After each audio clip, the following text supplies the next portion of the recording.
Gospod Robert Terčelj iz podjetja Farmedika pa bo v današnji oddaji govoril o vnetju sečil in o tem, kako si lahko pri tem pomagamo z zdravilom rastlinskega izvora.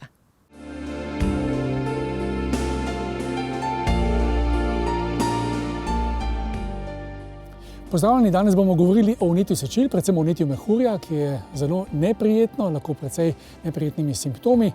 Današnji dan je sončen in hladen, kar pa ni neobičajno tudi za tematiko vnetja sečil, čeprav mnogi mislimo, da je najpogostejše poleti, pa je lahko hladen dan tisti, ki prispeva k nekoliko podhladitvi in hitro se tako vnetje izrazi.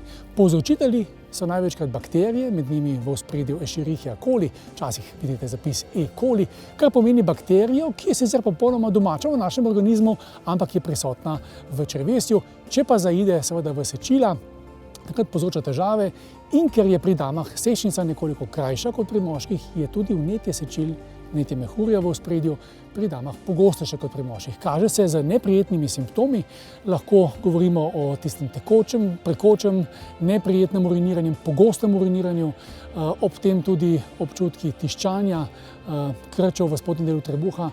Skratka, gre za težave, ki jih mnoge poznajo, včasih le občasno, nekateri pa pogosto in takim okužbam pravimo rekurentne, sprav ponavljajoče.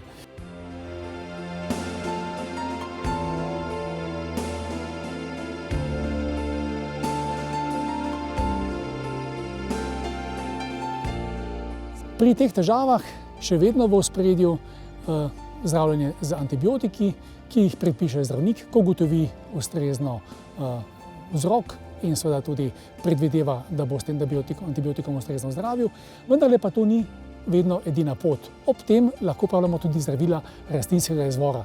Kanefron je zdravilo, o katerem govorimo danes, in v naslednji minuti še nekaj o tem zdravilu. Gre za zdravilo, ki ima kombiniran učinek, deluje protivnetno, s tem zmanjša ta pojav pekočega, neprijetnega uriniranja. Sočasno deluje tudi diuretično, to je zelo pomembno, kajti s tem izločamo lahko več urina, kar je osnovna preventiva, da izplaknemo mikrobe iz vnetega mehurja. Istočasno pa ima tudi protimikrobni učinek, otežuje tudi vezavo bakterij na nežno steno sluznice sečil in ta kombinacija teh učinkov pri zdravilu kanefron daje res pomemben terapevtski učinek. Jemljemo ga v akutni fazi 10 dni, vztrajamo pri novi obliki kanefrona, ki ima večje tablete, 3-krat dnevno po eno tableto. Če pa so seveda te težave pogostejše, se ponavljajo, potem pa seveda kanefron jemljemo dlje časa, priporočljivo 3 mesece, s tem znatno zmanjšamo ponavljajoče se okužbe, ki so lahko tako v zimskem kot poletnem času zelo neprijetne.